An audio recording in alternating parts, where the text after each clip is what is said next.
Imagine women who heal with herbs, and women who are called monsters. Imagine a world that punished both. This is the story of how the witch was made. You are watching HEH TV. For centuries, people have spun two images of witches. One is the wise woman, the keeper of herbs. The other is a child eater, a beast in the dark. Both images shaped how societies feared and controlled women. Both images shaped law, myth, and violence. We will trace the trail from ancient lore to modern belief. We will ask why you still care about witches today. Start with Salem. In Salem, Massachusetts, 1691, something frightened a town. The daughter and niece of a Puritan minister began to convulse. They screamed. They had fits. The local doctor found no medical cause. Panic followed. The fits became evidence. The first accusations named a Korean servant called Tituba. Under pressure, she confessed. She named others. Within a year, the community erupted. Trials began in 1692 and went on into 1693. Nearly half of Salem, as 500 residents were accused. 19 people were hanged. The Salem trials show how fear can fixate on the powerless. They show how rumor can become law. The witch image did not start in Salem. It evolved across centuries. Our cultural ideas about women, magic, and danger fed the myth. Fairy tales reshaped the shape of the witch. In the 1800s, the Grimm brothers gave us one of the most famous forms. Their Hansel and Gretel painted a little old woman in a forest. She hoarded food. She threatened to eat children. Illustrations changed her from human to monster. Red eyes, animal features, long hooked nose, warts. The transformation had a purpose. It made cruelty seem necessary. If the witch is less than human, then burning her seems just. Powerful female figures existed well before Central Europe. Slavic lore gave us Baba Yaga, who lives in a house on chicken legs. She eats children. She flies in a mortar. In Finnish epics, a witch queen named Louhi attacks armies and spreads disease. Celtic myths describe a witch who wields storms. In Japan, a mountain witch could turn her hair to snakes. These tales show a global pattern. Witches often sit at the border of worlds.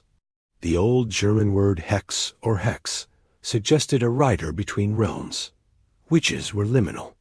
They crossed thresholds that ordinary people could not cross. That made them both fascinating and frightening. The witch appeared in many roles. She could be a fortune teller. She could be a sorcerer. She could be a healer. She could be a killer. This variety shows how rich and complex witch folklore really is. It also shows how a society can choose one image and punish it. Historians trace witch imagery back thousands of years. Greek and Roman writers included sorceresses in their stories.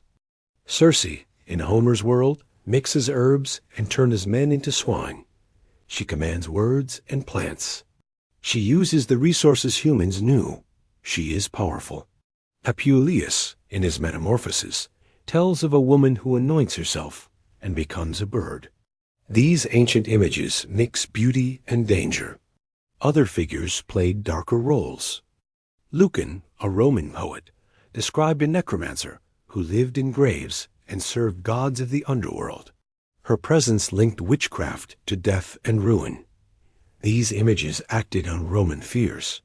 They played out in fiction and ritual. Over time, Christianization changed the frame. Magic became heresy. In medieval texts, belief in witchcraft was called a delusion. But later, the witch became a real enemy. In 1419 records show the first conviction for witchcraft in Lucerne.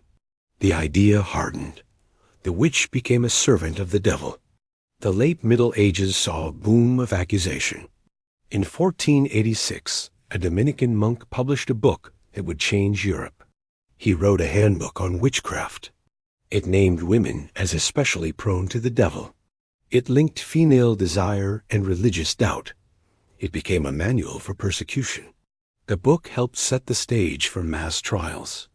It fed fear during a period of crisis. The Little Ice Age brought failed harvests.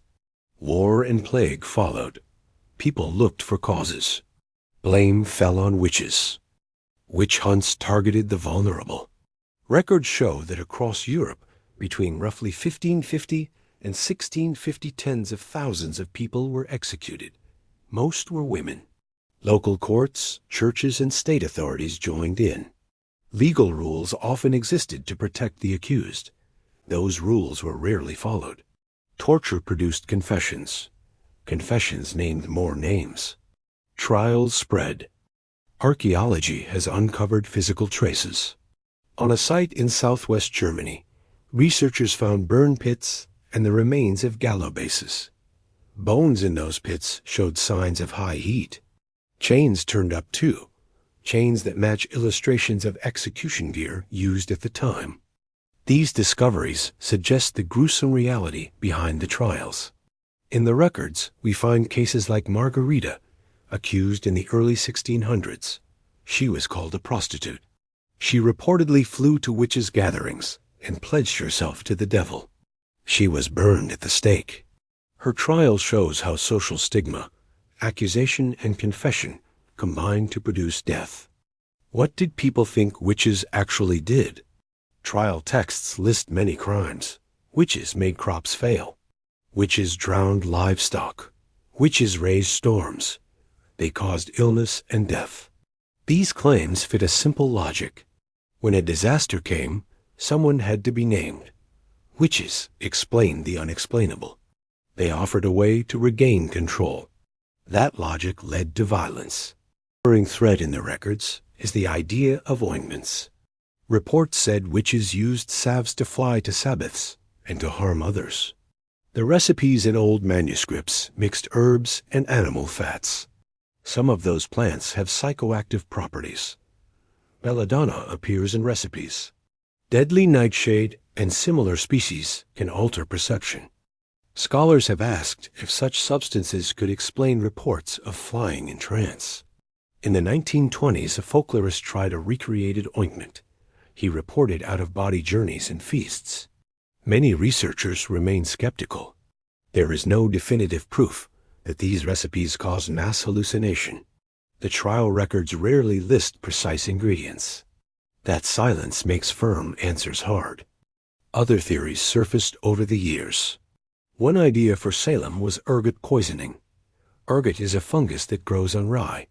It produces alkaloids that can cause convulsions and hallucinations. The ergot theory gained attention. It also drew critics. No conclusive evidence links ergot to the Salem fits. Science has tested many hypotheses. None fully explain the social dynamics that produced the accusations. A larger explanation involves psychology. Expectation can shape experience.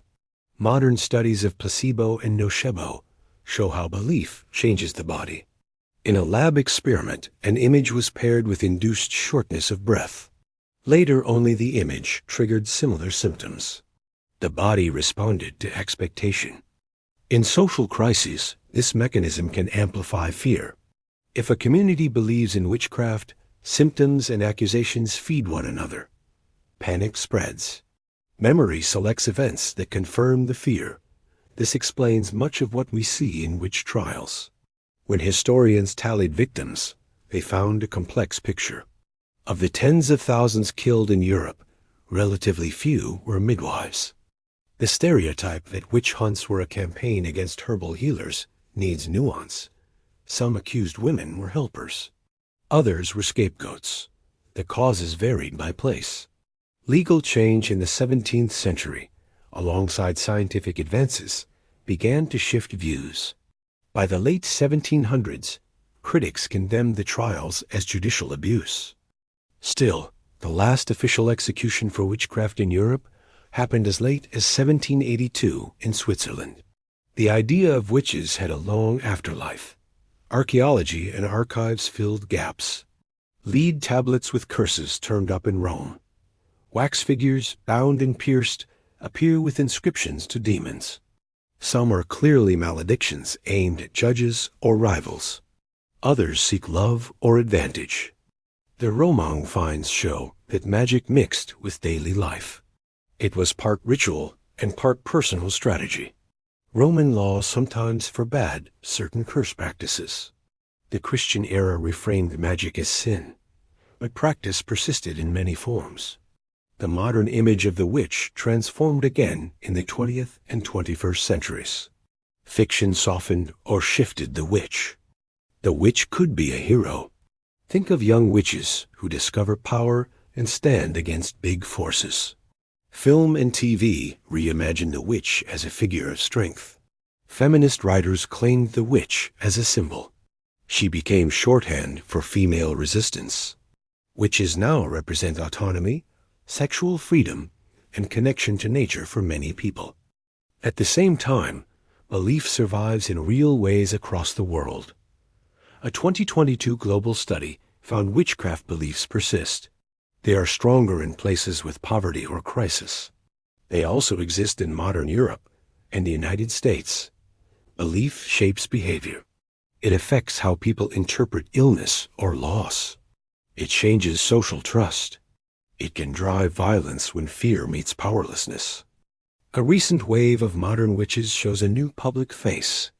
On social media, people call themselves witches openly. Practitioners blend rituals, meditation, and community work. Some run online circles and channels. They frame witchcraft as spiritual practice, not devilry. For some, it is empowerment. For others, it is a search for meaning. Rituals like candle spells or cord-cutting ceremonies work symbolically. They also change how participants feel. You can watch a ritual and feel its effect. You can participate and find a shift in mood. That is part meaning and part psychology. Across cultures, witchcraft fills similar human needs. It helps explain misfortune. It offers a way to act when formal systems fail. It provides stories for boundaries and danger. The witch remains a mirror. She reflects our fears about the unknown. She reflects our anxieties about women who act outside strict roles. She reflects our hunger to control fate. As we look back, we must separate myth from history. Many accused people were neighbors, midwives, elders, outsiders. Many were victims of legal abuses. Many suffered because communities needed a cause for hardship. Yet the witch legend also preserves older knowledge. It keeps traces of ancient herb lore and healing practice. It keeps stories about women who crossed boundaries. We end with a question for you. What does the witch mean now? Is she a monster? Is she a healer? Is she a symbol of rebellion? The answer depends on the stories you choose to tell. The past shows both cruelty and wonder. The witch still travels between those worlds. She refuses a single meaning. That is why she endures. History made the witch. Stories kept her alive. You still carry her image. What you do with it matters.